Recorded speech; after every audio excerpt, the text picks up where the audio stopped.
En un peu plus d'un an, 3 candidats différents ont occupé la place de plus grand maître des 12 coups de midi sur TF1. Après le long règne de Christian Quesada, Eric a fini par le détrôner avant d'être dépassé à son tour par Bruno. Ce dernier a franchi le cap des 200 victoires et espère franchir celui du million d'euros pour devenir le recordman en la matière, tous jeux confondus en France.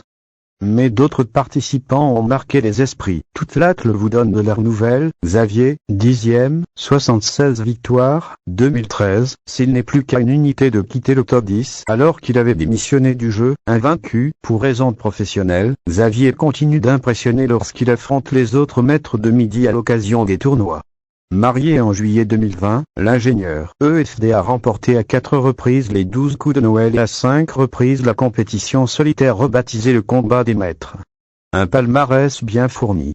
S'il retentait sa chance dans ce contexte, il serait un candidat très crédible pour grimper tout en haut du classement. Close Volume of Timothée, 7e, 83 victoires, 2017, 2 mois après la défaite de Christian Quesada, Timothée a pris le pouvoir sur TF1 et s'est imposé comme le deuxième grand champion de cette année 2017. L'Aveyronais, adepte des jeux télévisés, s'est lancé dans le grand bain cet été 2021 en testant Question pour un champion. Parvenu à s'imposer comme le nouveau champion, il n'a pas reproduit son parcours de TF1, s'inclinant à sa 3e participation. Lucide, il a indiqué que le niveau était plus relevé. Sur France 3. Léo, 6e, 98 victoires, 2020. Léo de Saint-Lô, Jean-Luc Reichmann a intronisé à leur vie son jeune champion et sa commune normande, étudiant à Rennes. Mais une rumeur a entaché son parcours, celle qu'il avait délibérément perdu puisqu'il devait repartir à Vienne, Autriche, pour la suite de ses études. Léo a été prié de démentir mais n'a pu revenir arpenter les plateaux de la Seine-Saint-Denis du fait de sa situation géographique.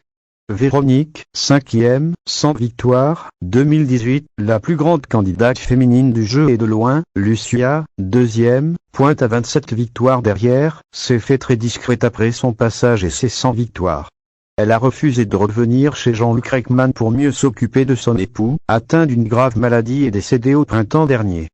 Elle a toutefois fait un retour surprise dans Question pour un champion en novembre 2020, après avoir remporté une victoire avant son passage remarqué sur TF1.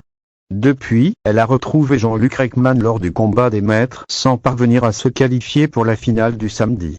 Paul, 4e, 153 victoires, 2019, parmi les grands maîtres de midi, Paul est de loin le plus médiatisé de tous. La maladie d'Asperger dont il souffre l'a quelque part mis dans la lumière en accentuant son capital sympathie. Son franc-parler, il a explicitement regretté d'avoir été favorisé par la production, est aussi une aubaine pour ses interlocuteurs. France Télévisions l'a bien compris puisque France 2 l'a déjà sollicité à de maintes reprises entre Ça commence aujourd'hui, Le Club des Invincibles et tout récemment Fort Boyard, en plus de faire partie des grosses têtes de RTL. Eric, 2e, 199 victoires, 2018-2019, destitué de son titre de plus grand maître de midi, Eric alias Fantastérix n'est pas réapparu dans la dernière compétition du combat des maîtres. Le Breton avait indiqué ne plus vouloir faire de jeux télévisés tout en se réservant le droit de participer de temps en temps aux réunions des grands champions sur TF1. Jean-Luc Reichmann a précisé que des obligations professionnelles et personnelles avaient contraint Eric à se contenter d'une apparition par webcam. Depuis, le quotidien du plus grand champion est chamboulé et il admet être régulièrement reconnu dans la rue avec ou sans